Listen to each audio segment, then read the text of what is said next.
मुझे एक मित्र ने कहा कि मैदानी इलाके में अंजीर बहुत अच्छा हो सकता है, हम जो नहीं बोते हैं अभी तक ये जो पश्चिमी देशों यानी ये जो ईरान अफगान की जो कंट्रीज़ हैं उधर से अंजीर आता है, यह बहुत कम होता है। तो आज ही मैंने बागवानी जो हमारा डिपार्टमेंट है उसको कहा है कि इसका अध्ययन करें और हम यहाँ यानी अंजीर की खेती अगर हो सकती है अच्छी तो उसको करेंगे। बहुत एक लाभदायक एक मेवा है जो हर व्यक्ति के लिए उपयोगी होगा। तो ऐसी कोई भी नई नई चीज़ें, उदाहरण दिया मैंने, नई चीज़ें कहीं भी जो देश में आवश्यकता है, दुनिया में आवश्यकता है और हम यहाँ से पैदा कर सकते हैं, तो किसान कैसे उसको पैदा करके अच्छी फसल कमा सके, तो ये सब भी हम कर रहे हैं। हमने किसानों के लिए आज के विषय में, क्योंकि ये विषय भी बहुत ज़रूरी है करना, हम देखते हैं कि कड़कती ठंड और उस कड़कती ठंड में किसानों ने एक आंदोलन शुरू किया। किसान हमारे अपने भाई हैं, लेकिन अब कोई बात की नासमझी के कारण से लोगों ने जिस प्रकार से उनको बहका दिया या पॉलिटिकल पार्टीज ने अपने जो हित साधने के लिए उनको उकसाया, जिसमें से वो आंदोलन हो गया है।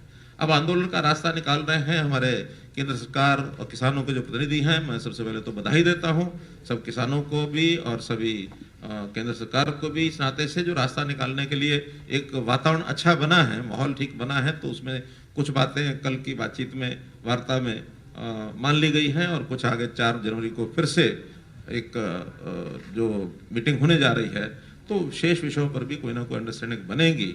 ऐसा मुझे लगता है कि जल्दी खत्म होगा। इस ठंड के समय में एक सकारात्मक दिशा में काम आगे बढ़े, ताकि किसान जो परेशान हो रहे हैं, खास करके उसमें बुजुर्ग जो किसान हैं, उनको तकलीफ ज़्यादा ना उठानी पड़े, तो ये जल्दी से समाधान हो सके, ऐसी मैं आशा करता हूँ।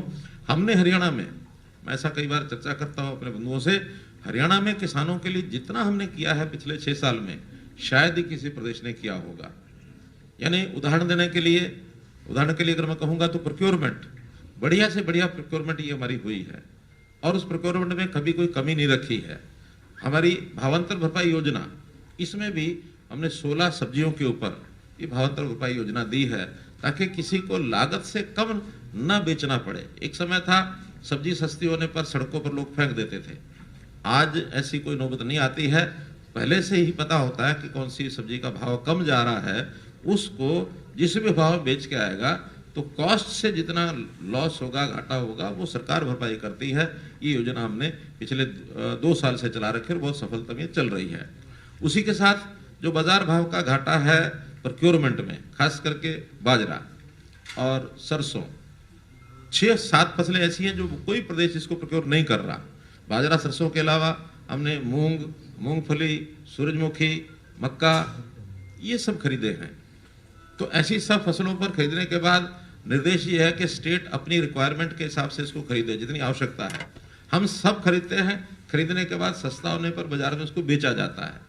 तो पिछले वर्ष में लगभग 550 करोड़ रुपए का घाटा हुआ था। इस बार वो बढ़ करके, क्योंकि बाजरे की प्रोडक्शन भी ज़्यादा हुई और इस बार बाजरे का रेट जो कि पड़ोस के राजस्थान प्रांत में 1200-1300 रुपया क्विंटल बिका, हमारे यहाँ 21.5 रुपया क्विंटल बिक रहा था। तो 2 बातें और हुई जिसमें से बाजरा ज़्यादा मंडियों में आया। एक, लोगों ने अपने खाने के लिए लगभग 20-25% बाजरा जो रखते थे वो उन्होंने नहीं रखा। स्वाभाविक है कि 2200 में 2100 में बेचेंगे और खाने के लिए सस्ता लाना पड़ेगा, तो पड़ोस में से राजस्थान से ले आएंगे, ऐसा हमको जानकारियाँ मिली हैं। पहले वो रखते थे, इस बार किसी ने अपना वो बाजरा रखा नहीं।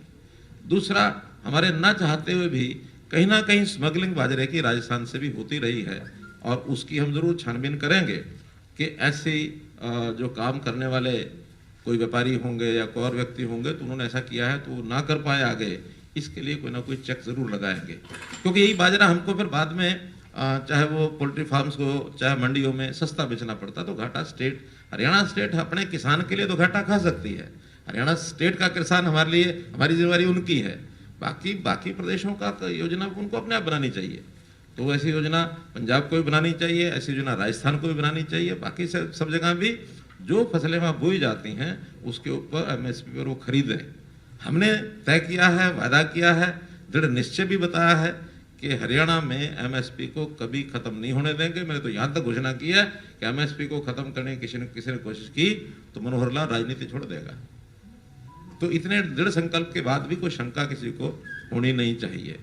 तो तो इस प्रकार से हमने किसानों के लिए, बागवानी के जो किसान हैं इनका पहले बीमा योजना में बहुत थोड़े ही बगीचे जो उसमें आते थे, सब्जियां और बागवानी की फसलें नहीं आती थी। हमने मुख्यमंत्री बागवानी बीमा योजना एक नई योजना बनाई है।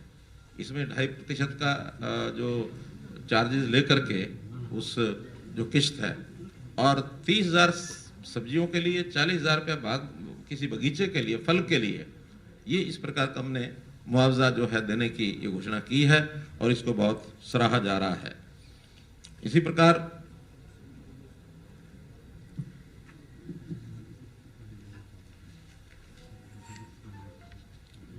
प्रगतिशील किसान, क्योंकि किसानों में एक वर्ग ऐसा है जो नई नई विधाएं अपने यहाँ उपयोग करके और उसकी इकोनॉमिक्स वो समझता है कि कैसी